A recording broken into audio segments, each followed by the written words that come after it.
ಎಲ್ಲರಿಗೂ ನಮಸ್ಕಾರ. ನಾನು ನಿಮ್ಮ ಪ್ರೀತಿಯ ವಿನಯ್ ಗೌಡ. ನಿಮ್ಮೆಲ್ಲರಿಗೂ ಗೊತ್ತಿರೋ ಹಾಗೆ ಒಂದು ಇನ್ಸಿಡೆಂಟ್ ಆಗಿದೆ.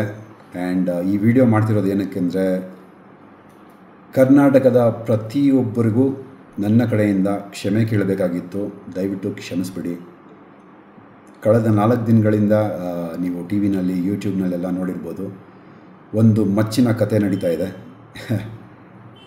ಅದಕ್ಕೋಸ್ಕರ ನಾನು ಕ್ಷಮೆ ಕೇಳಬೇಕಾಗಿತ್ತು. I am really sorry. Especially ನನ್ನ ಫ್ಯಾನ್ಸಿಗೆ, ನನ್ನ ಫ್ಯಾಮಿಲಿಗೆ, ಪ್ರತಿಯೊಬ್ಬರಿಗೂ ಸಾರಿ ಕೇಳಬೇಕು ಅಂತ ಈ ವಿಡಿಯೋ ಮಾಡ್ತಿರೋದು. ಮೊದಲನೇದಾಗಿ ನನ್ನಿಂದ ತೊಂದರೆ ಆಗಿರೋದು ನನ್ನ ಫ್ಯಾಮಿಲಿಗೆ, ನನ್ನ ಹೆಂಡತಿಗೆ, ನನ್ನ ಮಗನಿಗೆ ದಯವಿಟ್ಟು ಕ್ಷಮಿಸ್ಬಿಡಿ. ಅದಾದಮೇಲೆ ನನ್ನ ಸ್ನೇಹಿತರಿಗೆ ತುಂಬ ತೊಂದರೆ ಆಗಿದೆ.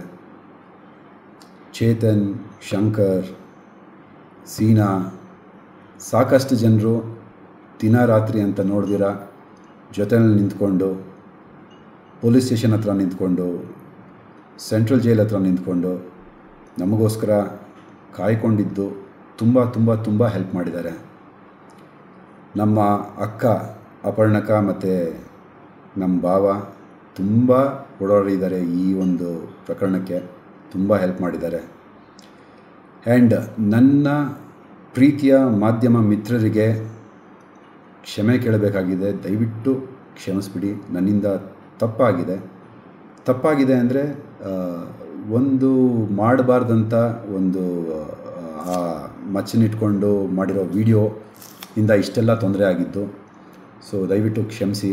ನಿಮಗೆಲ್ಲರಿಗೂ ತೊಂದರೆ ಕೊಟ್ಟೆ.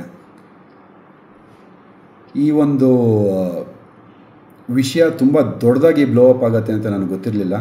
ಸೊ ಇಷ್ಟು ದೊಡ್ಡದಾಗಿರೋ ವಿಷಯ ನಂದು ತಪ್ಪಿದೆ, ಇಲ್ಲ ಅಂತ ಹೇಳ್ತಿಲ್ಲ. ಬಿಕಾಸ್ ನನ್ನ ಎಚ್ಚರಿಕೆನಲ್ಲಿ ನಾನು ಇರಬೇಕಾಗಿತ್ತು. ಈ ಥರ ಒಂದು ಇನ್ಫಾರ್ಮೇಷನ್ನ ನನ್ನ ಫಾಲೋವರ್ಸ್ಗೆ ನಾನು ಕೊಡಬಾರ್ದಾಗಿತ್ತು. ದಯವಿಟ್ಟು ಕ್ಷಮಿಸ್ಬಿಡಿ.